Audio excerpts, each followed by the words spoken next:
تو ہمارے سامنے اسلام کو اور طریقوں سے پیش کیا گیا. ادھر افغانستان میں امریکہ نے پورے طریقے سے اپنا سب کچھ وسائل استعمال کر کے،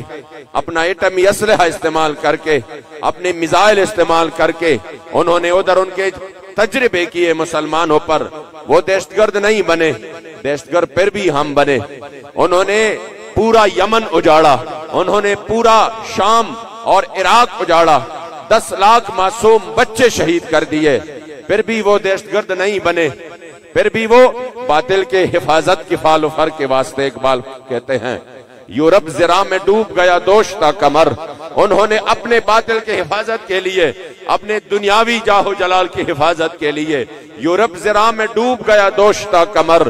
ہم پوچھتے ہیں شیخ کلیسا نواز سے، ہم پوچھتے ہیں شیخ کلیسا نواز سے، مشرق میں جنگ شر ہے تو مغرب میں بھی ہے شر. اور آپ نے کہا کہ میں اس شیخ سے پوچھتا ہوں جنہوں نے اسلام کی تشریح اس انداز سے کی کہ مشرق میں انہوں نے سب کچھ کیا پھر بھی وہ دہشت گرد نہیں بنے، لیکن اسلام کی بات آتی ہے تو پھر کہتے ہیں حق سے اگر غرض ہے تو زیبا ہے کیا یہ بات. اسلام کا محاسب اور یورپ سے درگزر،